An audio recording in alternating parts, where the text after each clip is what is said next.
or 30 pre-populated assets. So you shouldn't have to enter too many names. You'll find your slicer number one. Number one is left, so left to right. So you have 5 slicers. The number one slicer is the left slicer. So you'll find your number one slicer. You'll take your photos. You'll put your barcode on. You'll scan your barcode, and you'll move on to your number two. So left to right is number one and two. Your walk-ins are all those assets are already preloaded via a template. So it makes it so it gives you kind of like a built-in checklist of of what you're doing, what your progress is. Logan is going to be with everyone, or in Paul's case, Prince Carlos will be. The one that shows you around, Paul, in Chicago, but everyone else will either be with Logan or Shannon as well. I think Shannon is helping Leo, but Logan has done one. He did an excellent job with it. He's helped build out the template and the tool, our field collection tool. So we're not using our full version of AC Go. This is a light version of AC Go. It's very restrictive in that when you have all your template data, you basically work on the main screen there, and you just go from left to right. You add your photos, scan your barcode. I think you add a condition, and you verify the name. Now you may need to add some assets that aren't in the template. So say you have 6 slicers and there's only 5 in the template. You're going to duplicate slicer 5. It'll give you a new slot. It should carry over some details that you need, and we've tried to, Liz and Logan and Kevin as well have really tried to make the tool so that when you add an asset and do all kinds of stuff that we're working on in the background too, it makes it easy to flow, make the template data helpful work for you and not hinder you. So Logan will show everyone that in the tool when you're in the field and you start. Basically, the stores we've seen have been 50, 60,000 square feet, new Safeways. Albertsons owns a number of brands from Safeway to Tom Thumb to Jewel Osco, all the Chicago stores of Jewel Osco's, Safeway in California. So far, 50, 60,000 square foot stores, those stores are proving to have about 400 assets, so 400 barcodes. Logan will distribute the barcodes, and Prince, I'm sending you your barcodes for you and Paul for Chicago. There's a couple other things, but we'll go ahead and let's take a look at the the protocol checklist real quick. We'll go down through this guy. I have not mailed this right after the call. I will send this out in an email. Some contact information at the top. So I'm sure everyone is thrilled to know that these are after hours. These are third shift, fourth shift, whatever you want to call it. It's not light outside, basically, when you're going to be working. So I will make myself available. Logan will be available. If you have any questions, please call. If I don't answer on the first call, just try again. I will get to you. You can also text. If I'm asleep, though, I may not get a text. So go ahead and call myself or Logan anytime you need us for anything. That's fine. We went over the protocol. It's AC Go into Kurigo, which is a CMS, and again, it's all templated data. And it's a pretty restrictive version of AC Go. So we're collecting 8 data points per asset. You don't need to know too much about the back end. You all will eventually see it, what the output looks like. In fact, I may send one when I send this protocol checklist, just so you can see what your data is going to look like on the back end and what goes into the CMMS. The naming conventions are very important, and that's probably the primary reason that we have templated assets. So all the naming conventions are there. What we're calling the walk-ins, what we're calling the coffin cases, what we're calling the reach-in wine cooler. Those are what I call them, but they're different names in that Kurigo and Albertsons wants to use. So all the names are pre-populated. Anything you duplicate, 95% chance it's probably already there. But we've only looked at new stores. We don't know what the old stores look like. So there could be a high chance that you're adding more stuff in an old store. What's in scope and what's out of scope, I would just recommend that you look through the template of your first site, and you'll very easily see commercial kitchen equipment, HVAC, and domestic, and that's what your list is. The checkout counters are included, plus a few other things, a fire panel, the main fire panel only, the EMS and the BMS, stuff like that. But otherwise, it's commercial kitchen equipment, which includes all your refrigerated cases and all that good stuff. So I'd recommend you look through the output I'll send you and look through your first store. A lot of the stores are not loaded yet, that template, so you can't go in Asset Calc, you can't load an asset in ACGo and view it yet. It won't be closer to your on-site that's loaded. But I'll send the gals again. I'll send that output on one of our earlier stores so you can see what that looks like. This is inventory only, so there is no write portion. That includes the transcription of the make, model, and serial. You do not need to do that. So we're trying something new on this one on Albertsons. So basically, you're going to have your 2 days to do your 400 barcodes. It's about 175, 100, and how many was that, Logan? How many were at Mesa? Was it? It wasn't 400, was it? Was it? I think Mesa, last time I checked in Asset Calc, was 600 something. But that was a brand new huge store with a fuel station. With the fuel station, which was okay. Correct. So the metric is about 150 to 200 a day. I did one just recently, and I did 80 in about 2.5 hours. So our metric is actually pretty low. Placing 150 barcodes should be achievable for anyone. You all are, some of the top folks ability-wise for inventory, and a few of our other service codes. But we have to, of course, our metric has to be to our lowest common denominator. So just about everyone should be able to have an output of about 150. 200 is certainly reasonable, and even higher. Trying to think of hotel. I just did hotel. I did 350 in a day. So it's but we don't want to burn you out either. These are day after day. These are inventory, placing barcodes. So we've tried to make it so it's a reasonable amount, reasonable expectation, and hopefully the other goal is by removing the transcription of the make, model, and serial. That's where you take your data plate image and you go and you use a vision tool and you mark out the boundary and you put your make, model, and serial into the fields. You don't have to do that. So we've taken that away. That is either a write time, or we were asking you to do it at the end of the day as part of your on-site. So that's gone. So all you have to do is focus on getting the data plates, collecting the data plate images, and placing that barcode and filling out the other fields for your assets, 150 to 200 times a day, basically. But please take a good photo of the data plate. Yes. So we're not getting rid of that service. This is being outsourced at this point to a U.S.-based company, a language firm, who is going to apply several layers of QC amongst crowdsourcing and AI to try to see if they can do a better job than what we do now at a cheaper price point. So this is a pilot for that process.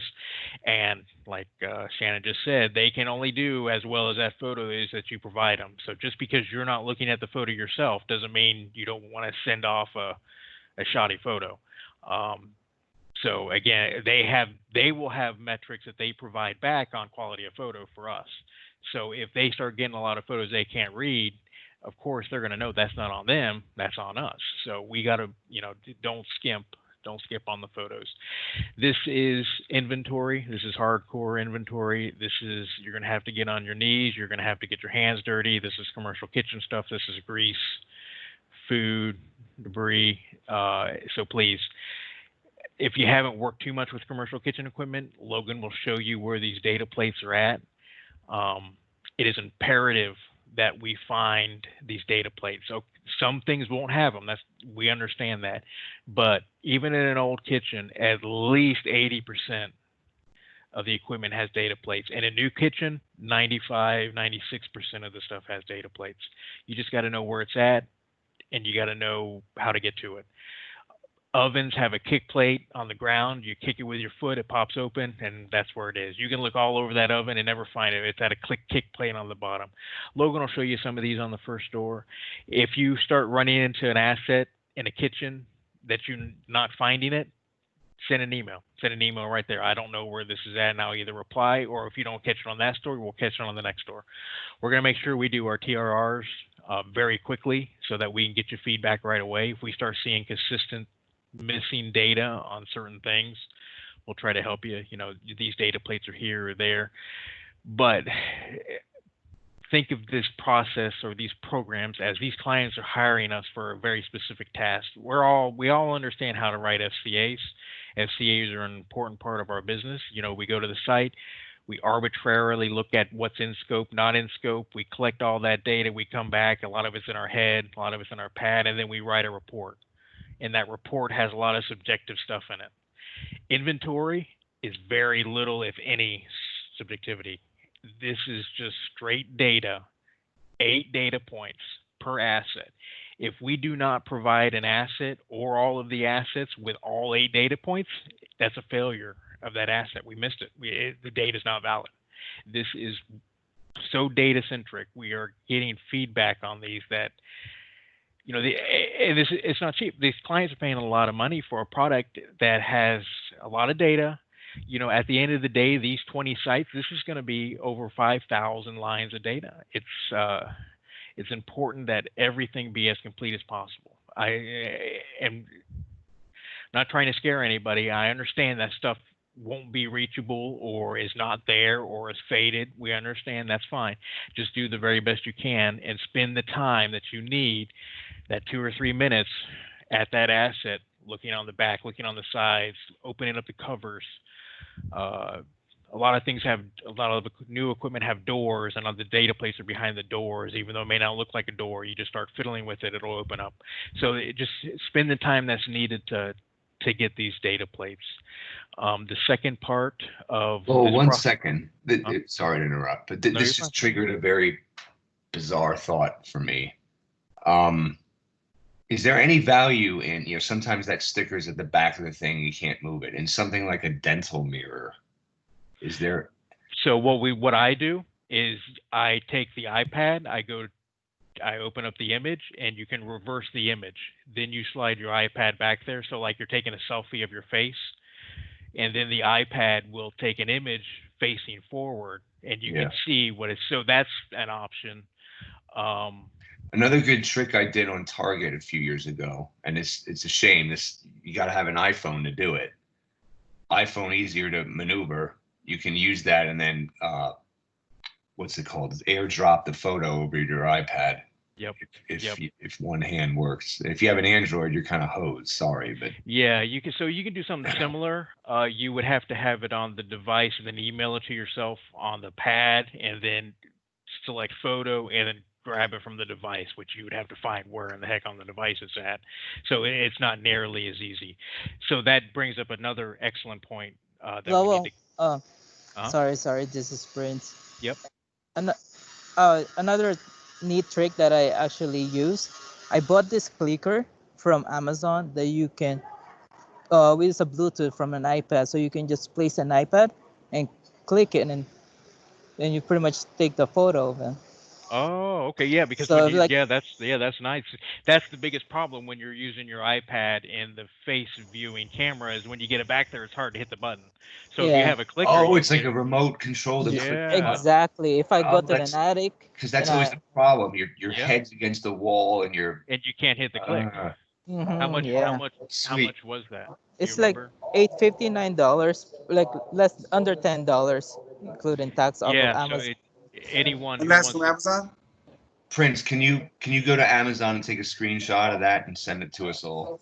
Oh yeah, definitely. Thank you. Yeah, just reply all in the invite and send that out. And anyone who wants to grab that, I would recommend it. And just go ahead and expense it, of course.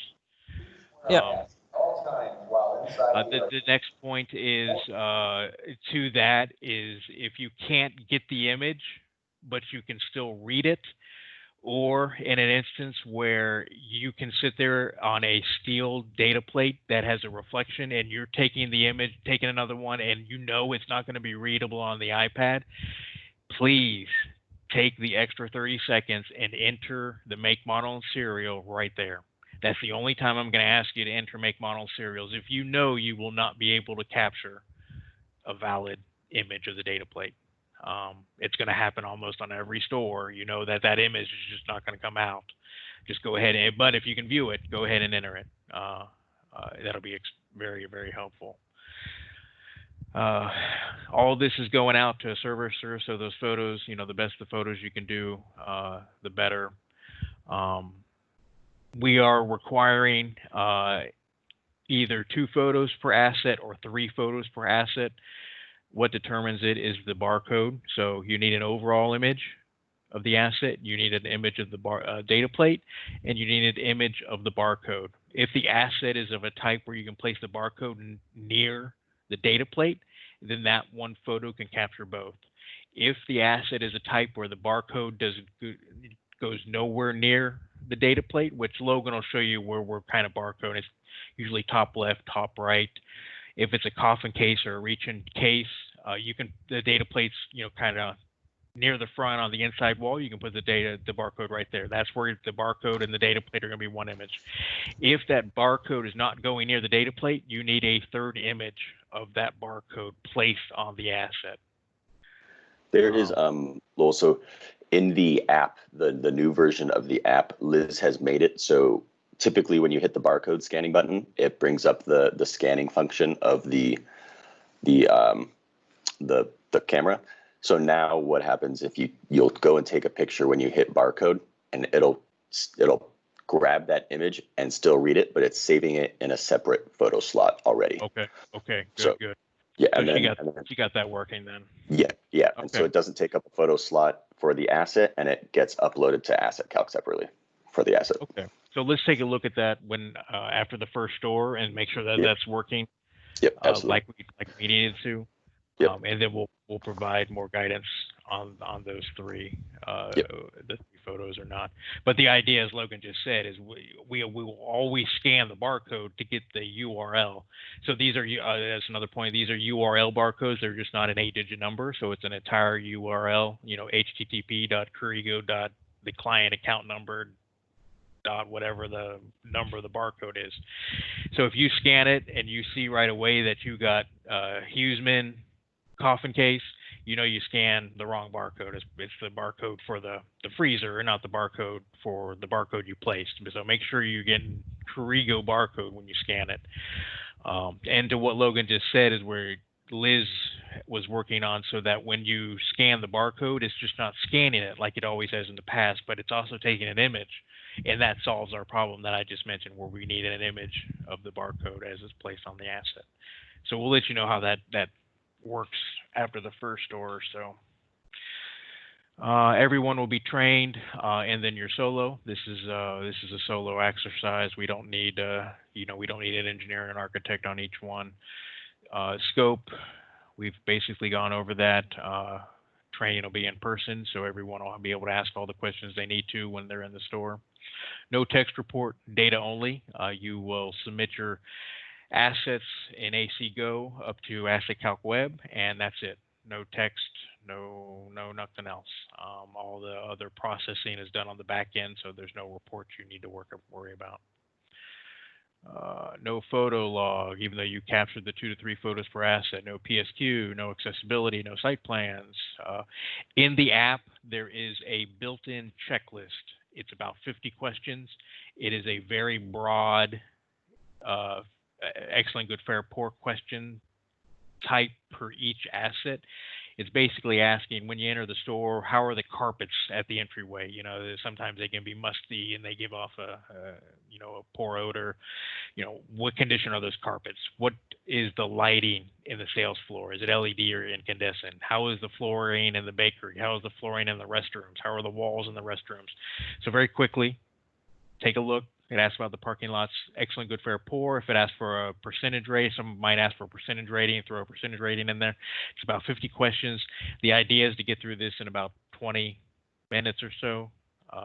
Definitely under half an hour. Do not spend more than a minute per question on any of these questions. These are questions, you read the question. If you've actually seen it and you can answer it without going and looking at it, you can answer it. Some of them will ask for photos, so you need to be in that area to take the photo. Of course, don't answer the question unless you've actually seen what the question is asking. if you haven't been in the deli, you can't answer the deli questions, but the questions are broad enough and basic enough that when you're standing in that area, you should be able to answer the question within seconds. We want you to get through this questionnaire. It might be a little long, but really once you've kind of done it a few times and you memorize it, you should be able to do it in 10 minutes or less. The first couple times it might take a little longer. I will also try to send you what that export. Well, actually, let me bring it up real quick so you can see that. I know don't want to keep you all too long here. Current Albertsons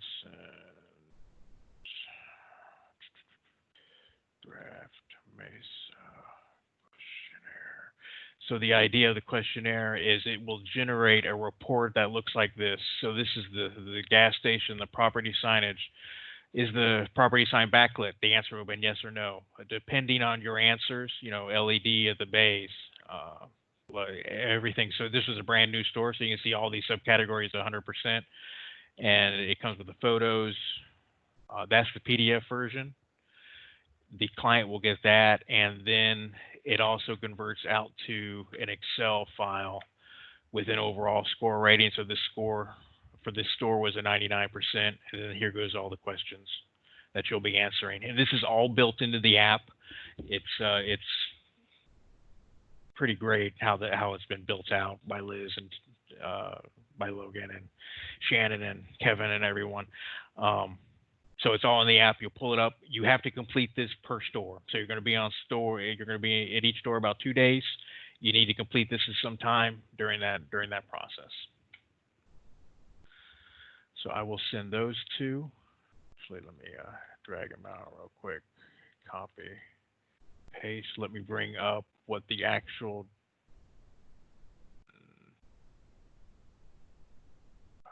Mesa secure export date.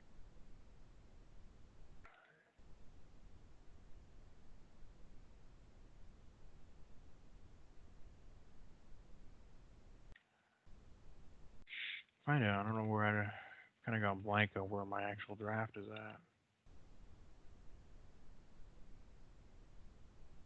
Nope.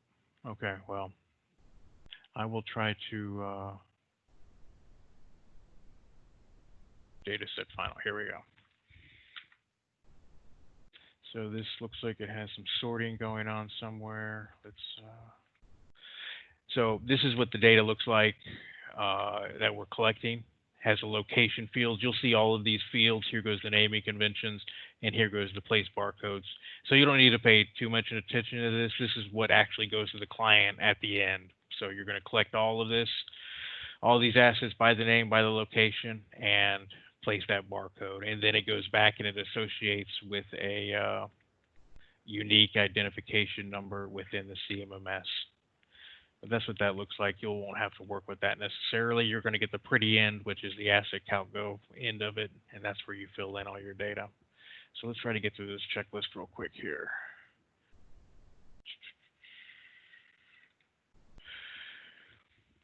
Make sure you have your iPads charged. You may want to grab a battery pack for backup for an 8-hour day. These are after hours.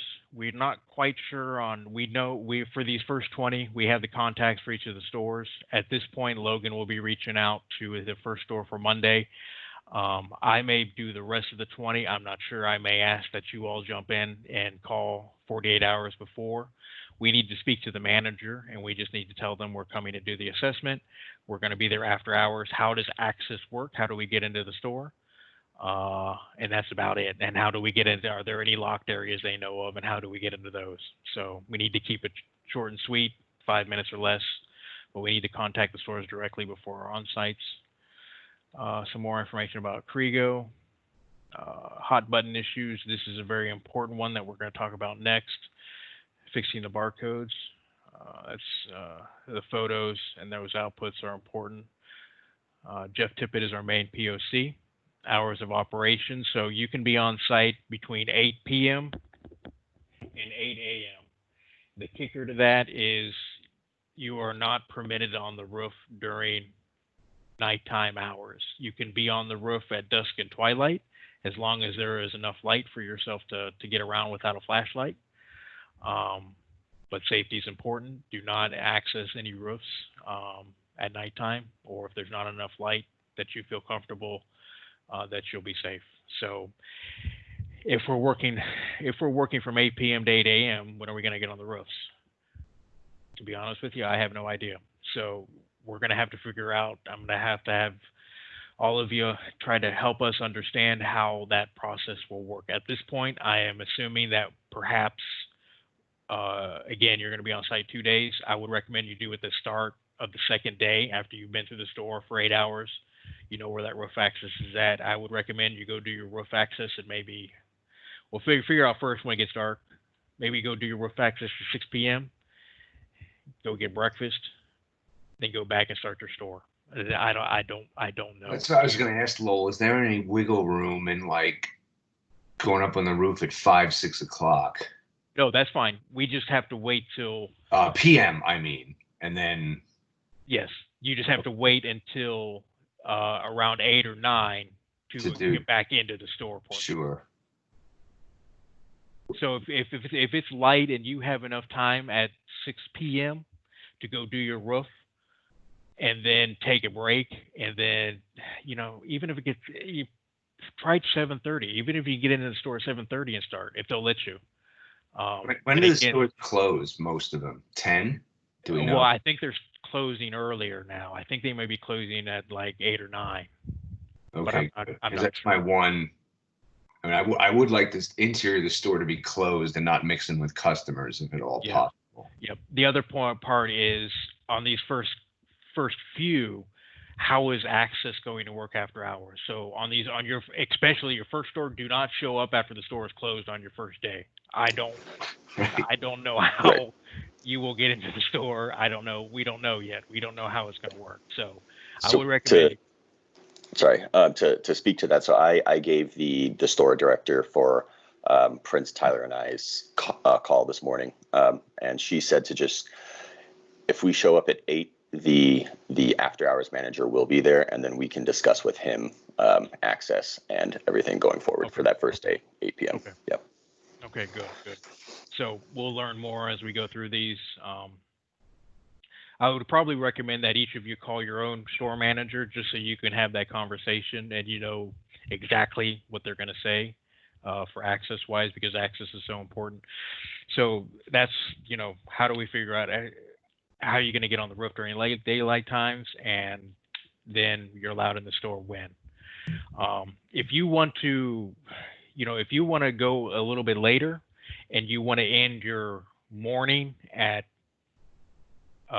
7 a.m. and then get on the roof, you can, you know, however you want to do it. If you want to do your roof at noon, you can go do your roof at noon, go back, go to sleep, whatever. This is not my forte. I don't know how we're going to do it. It's going to be a little bit of discovery process on how we do this. And your recommendations will be how we move forward too. So yeah, we'll figure it out. I like the idea of planning on your second day. Either the morning after the first day or the evening of the second day, so that it's in the middle. Yep. Or it might be a situation where if you're doing 2 sites in a week and they're not too far apart from each other, you do both roofs at the same time. Yeah, exactly. Yeah, you do them one morning and then you go to bed or whatever after that. Yeah. So it's not going to be so bad now. I'm worried about if we're doing 1,000 stores close to the winter. We have it gets dark it gets dark at 4:30 or whatever. It's going to be tough. Oh yeah. And that's when we'll have to push back on the third shift. You know, we're going to have to start. You know, we'll have to be able to start at like 5 p.m. or something. Yeah. So all this other stuff, very usual. You know, lodging, airfare, ladders. These are grocery stores. Ladders will be built in. Ladder safety is important. I will be sending everyone a safety package. As well. Yeah, I was going to comment on that too. And, you know, pandemic safety, obviously. Yep. The good thing is these aren't filled with people now at night. That's the good part. Yep. And I'm, you know, learning more about the science of this. I am more freaked out about people in closed spaces than I am surfaces. But still, we're going to be touching a lot of dirty, grimy, touched a lot things. So be very careful, about cleaning your hands regularly and not touching your face. Yep. So full PPE is required, gloves and masks, which is unfortunate because, well, it's good. Are gloves required, Lowell? They are required, yes. Okay, per both states. Yep. And so we have to follow the state requirements. Albertsons is requiring that. Okay. Face masks, I would try to find the most comfortable face masks. If you need a break or a breather and there's no one in sight, do you lower that for a couple minutes for some relief? Maybe you do, maybe you don't. I don't know. I would right now be on the hunt for the most comfortable face masks or face coverings I could find. I would probably recommend the full cloth one, which I have not tried, like a bandana sort of type. It does not have to be an N95 mask. It just has to be a face covering.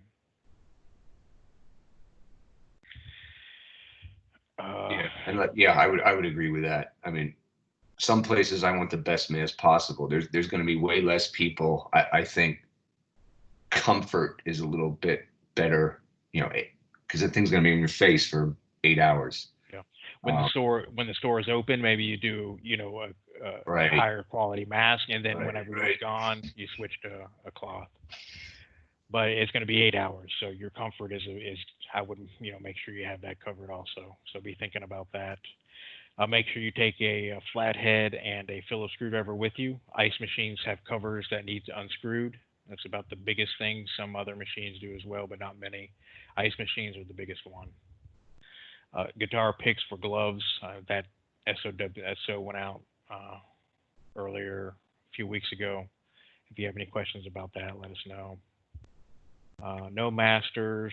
The template will be loaded into the site. So you upload, you download that into the iPad, into the module. CMS is the template. Kickoff us today. We'll try to do weekly meetings. I think everyone is kind of open on a Friday. I have not set those up yet, but we'll try to do something like that.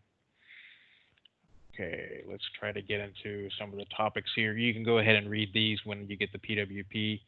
It's a little bit harsh, but we have had some significant quality issues in 399. Probably the biggest one is we just reviewed an entire program. I reviewed 2,200 assets times make, model, and serial. So almost 7,500 data points where PMs took an image of a data plate, used the vision transcription tool, which is an amazing tool. I love it. But when they get the result back, say they have a 20-digit long serial number, they just accepted it. Just click. You can tell there was not one bit of concern about going back and verifying that the serial number that was in the image was what the Google API came back with on the OCR recommendation.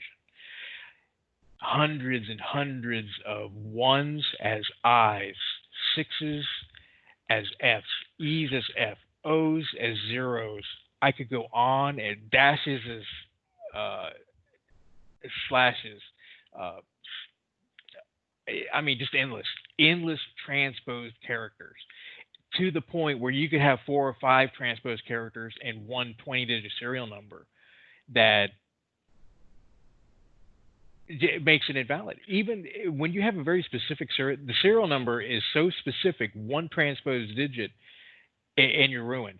In the model number, if you have a transposed 0 to an O, okay, whatever. That's, that may have been difficult to read in the human eye, let alone, that's fine. But when you're doing E's as F's, and I'm drawing, just hundreds of different transposed. What I'm trying to get at is the vision tool is great. It is going to come back with a suggestion. You have to verify that suggestion is every character correct before you accept it. If it's not, you got to go and change the characters that are not correct. You can't look at the first 4. If the first 4 are okay, accept it. Again, this goes back to the validity of the data. They're paying us for this data. If we give them a model number that has 2 characters that are incorrect in it, that's not a valid model number. They can't put the number we gave them into Google and pull that product up. If Well, for this one, Lowell, aren't we the third party's doing this for this one, right? Exactly. Okay, so that goes to my whole complaint about quality. Yeah. Okay, sorry. So yeah. No, point well taken. I would say for all those things Lowell was just stressing, take a good, clear picture. Good, clear picture. So as a result of that, we are now pushing that off to someone else who's going to do it differently. So don't worry about that. Think about that for your other programs. So don't rely on the vision tool as this end all when it comes back with a result. Data points. We're going to, again, same day review. We're going to try to get you results right away. We have lost ACGO data recently. I have lost about 10 sites because the PM erased the files from their iPad because they ran out of space. Please do not erase any of your ACGO data files. Everyone has OneDrive access as part of their email. So if you need space, move all of your ACGO data to your OneDrive and store it there. I would recommend at least for a year, but there's really once you get it on your OneDrive, there's no reason to ever delete it from there. We should always have, just for yourselves, always have the data that you collected. You put a lot of hours into collecting that data. Please retain that and just don't simply delete it. We need those files. This is the 3 images that I talked about already, which may be solved in the app with the image of scanning the barcode. Let's come back. Let's make that the last point. All roofs must be accessed. If you cannot get on a roof, you need to email me that day saying that what store and what location so I can notify the client. Either that we will work to get you access or it'll be noted that access was not our fault. Otherwise, you need to get on all the roofs. Third party transcribing, if you're on data plate, doesn't matter. Okay, this goes to, if the data plate's there, but you can't get an image, you need to enter it manually. Okay, the last topic before we go to questions is placing barcodes. Where was that guy? So I am sending today, Logan, all the barcodes for California. In there, I have included Dawn degreaser, which I think is the best degreaser I've used, Crud Cutter, and Stanley. So everybody will have 3 bottles of those 3 degreasers. Do not use your own degreaser unless it's one of those. I would recommend Dawn. We'll cover them real quick here in this conversation. You're going to get 3 bottles. One is blue, one is yellow, one is clear. The blue one is Dawn, just like the Dawn soap. The Stanley is yellow. Crud Cutters is clear. The reason I'm restricting what you can use is we have had folks use Goo Gone and other non-alcohol based degreasers, which is with the result. Anyone on the call who has ever used Goo Gone knows it leaves a very slick sheen behind and a residue behind. No matter how hard you scrub it, it will leave a slick residue behind. So you can imagine, you clean a surface, you get all that grease off of it with Goo Gone, you place your barcode, it falls off. It will guarantee you that barcode will fall off if you use Goo Gone and any other polymer or non-alcohol based degreasers, because it is a sheen. It leaves a sheen behind. It gets the grease off, but it doesn't get you down to the stainless steel. Of the 3 that I'm sending, the Stanley, the yellow one, seems to leave a slight sheen, but I believe it will do the best at cutting through really heavy caked on grease on your fryers. So the yellow one you might want to start with. The next one, Crud Cutters, seem to do better with less sheen. Again, you can try it. The best one, the blue one, the Dawn one, leaves absolutely no sheen. So the other 2, if you have really, really thick grease, use the other 2 to get that thick grease off, and then hit it again with the Dawn to clear it and get you a perfectly dry stainless steel. So we're using degreasers where there is grease built up on stainless steel. This is kitchen. This is your oven. your ranges, and most importantly, your fryers. You open up the door on the bottom of the fryer. That inside of that door is where that data plate is. That's where you're going to place your barcode, and that's where there are years of grease caked up. You need to take a rag. I'm also sending you a couple rags. You'll have a rag in your bag. You need to apply one of those degreasers, clean it. If it all did not come off, you need to hit it again, rub it.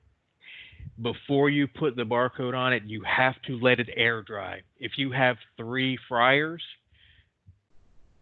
do them back to back to back. By the time you're done with your third one, your first one will be air dried.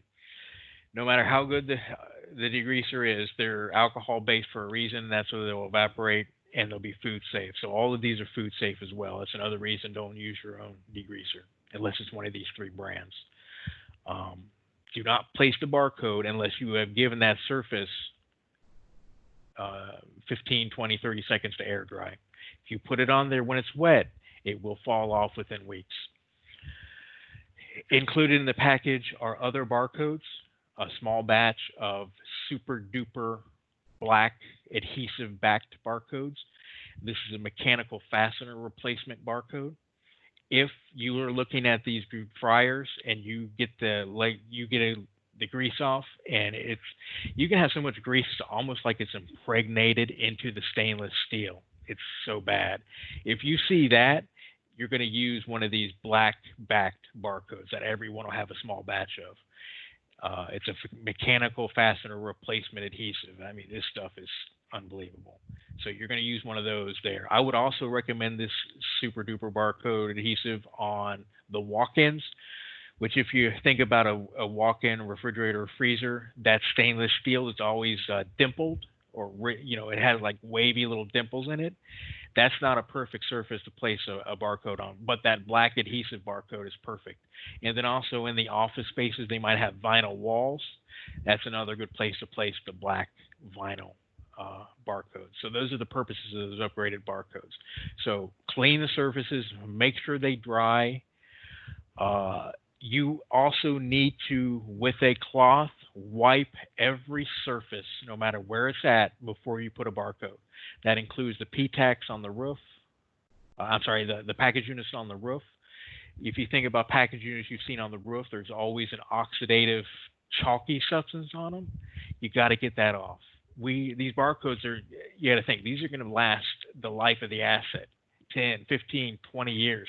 That's what they're meant to do. But if we don't repair the surfaces, they're not going to. They're going to fall off.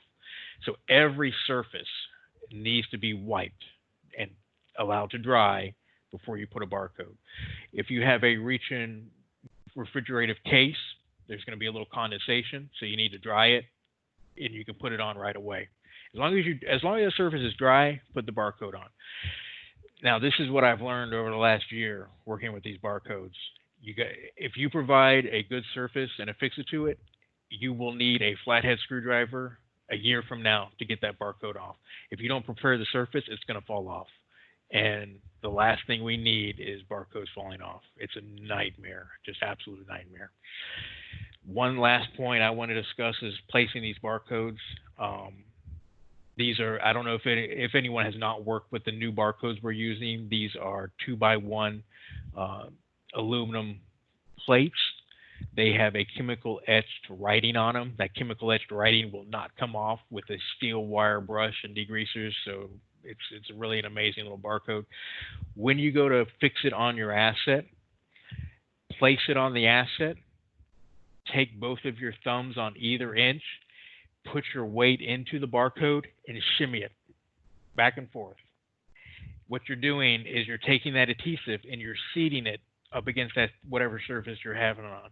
That shimmying motion seats that adhesive and gets it moving just enough so that it shims and shams in all the little micro creases and all those little things.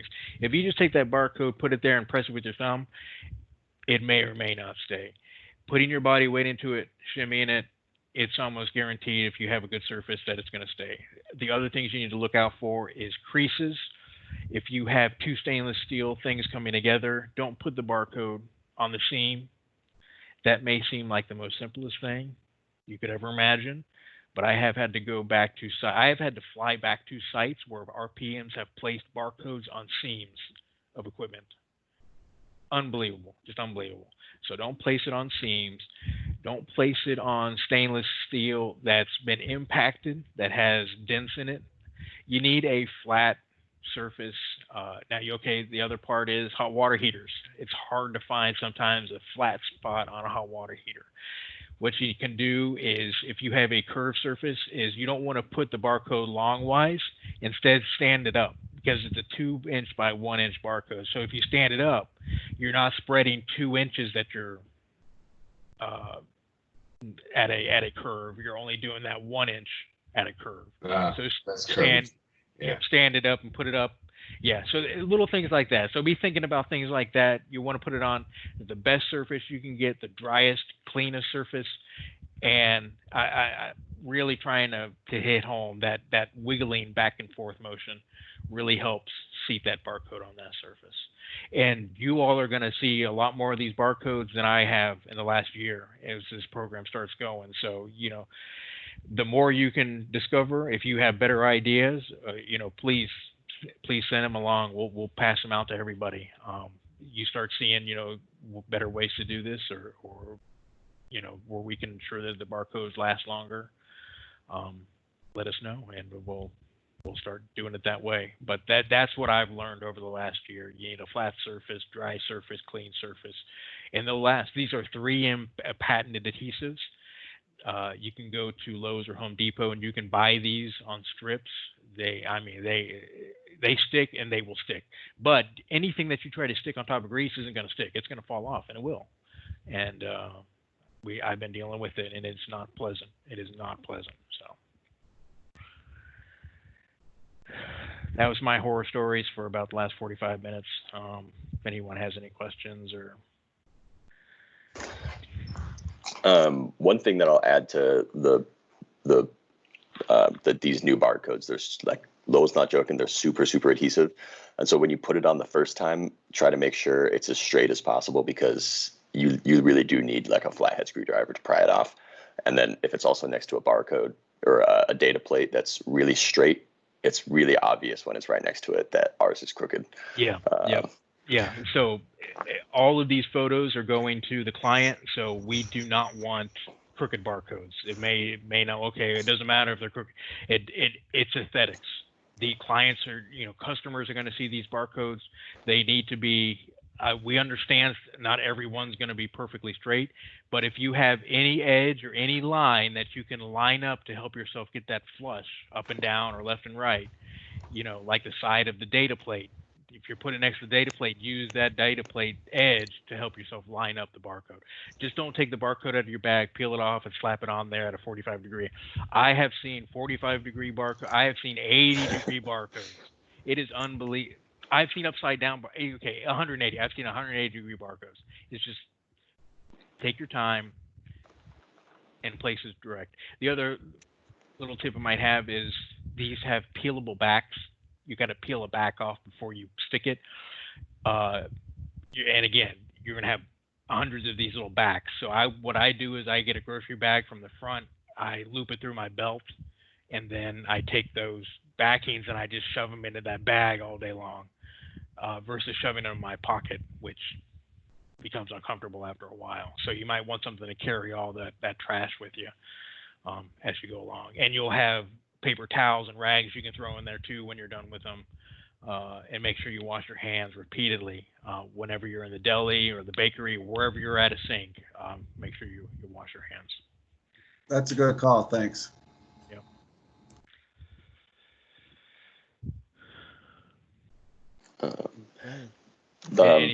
Anything else, Logan?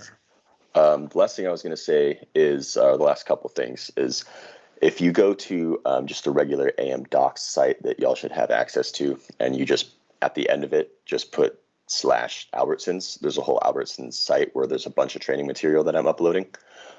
So like everything that Lowell just said, is like how to seat the fasteners the right way, how to, like there's some guidance for roof safety, just kind of some like quick tips and tricks and everything. And then also this afternoon, I'm going to be uploading a video of the app for a little tutorial. But there will be obviously more training once we get on site together. And then Tyler and Prince, for Monday's site, when we get there at 8, the template files that are going through, the template assets that are going to be loaded into Asset Calc, I'm going to split into 2 separate subfolders for you guys. I'm going to chop all that assets in half and then split them into 2 separate subfolders. That way, if we all have, because currently if we're training and we all have the template assets that are the same and we each do a handful of them, and if we all upload to Asset Calc, there will be 3 times as many assets as there should be.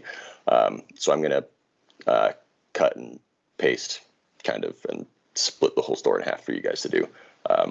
Then I'll go along and add all the barcodes and help where I need to. Just so you know, as a heads up. Okay, so yeah, take a look at the AM docs. All of Logan's stuff will be up there. I will send a separate package with the safety that I have and a couple other things. The protocol checklist will be in there. And that's about it. If there's any other questions, you can email or call over the weekend, and we'll get those answered. But otherwise, we've tried to make the process as smooth as possible with a lot of additions to ACGO. So it should, with the templated assets, it should help you track what needs to be captured and how to get it in there. And the good part is the client has spent weeks upon weeks with us to, make sure, that everything that we should be grabbing is the template and the asset. So really, when you load up that store, those 400 assets that are listed, that's what you're going to be grabbing. Again, you may find some other stuff here and there, but we've tried to make a roadmap that's pretty, straightforward and pretty clear. So it takes hopefully a lot of the question out of what's in scope and what's out of scope. But Logan will show everyone that in the stores as we go. We've been messing around with these guys for what? Was it last fall? How long has this been going on? Yeah, it's at least almost a year now. Yeah, almost. A year. So this stuff has been thought through. This is not like a job that we just got and we slapped it together. There's been a ton of thought here. We've had to compete with other firms after we thought we had the job to show that we were the best firm to do it. Yep. After a whole bunch of starts and stops, even pre-pandemic for various reasons, and then obviously during the COVID crisis, but we're finally ready to roll. Yeah, and we're doing 20 sites as a pilot here, and they got 2,000. So if we do a decent job here, there's a decent chance we're going to get all of that. Yep. Yep. And it's important to understand. We just didn't go through the roster and pick folks. You all have been picked because we think that, we can see the training through you all. So this is not just, run out of the site and fill the data. And this is, please take your time to see how we can improve the process also. As we go to 2,000 stores, you will be the folks that we rely on to train everyone else. So great point. That's great. We put a lot of thought into this already, but this is the pioneering group, and there's no way to sit and think through everything when we just did a few stores as pilots, and especially that they're newer. So there's going to be things that are different than anticipated. There's going to be workflow optimal suggestions we didn't think of. Please provide all that as feedback. Yep. Okay, so I gotta get with Logan being on site with you in your first store. I mean, it's really gonna help and keep things clear and consistent and get everyone started good. Yep. Yeah. If we would not have Logan or someone comparable, which there's not many comparable, if we did not have that, it would be a completely different look to this whole process. But Logan, he knows it inside and out, and he will make sure everyone understands it just as well as he does when we're done. So, okay. Any questions or comments? Send them. Call us. As you get closer to your sites, remember, I will send out more guidance on contacting the store managers, but at this point, I think it's going to be you all. So just keep an eye on your email for some more stuff, and we should be good to go. Awesome. Have a long, good weekend. You guys have fun on the first one. I'll Yep. see you at the end of the week, Logan. Yep, sounds good. Try to adjust your sleep schedule as much as possible. That's Oh, gonna yeah. be hard. Yep. Okay, thanks a lot. Thanks, Lowell. Thanks. Yep. See Bye, you guys. all. Bye. Thanks, all.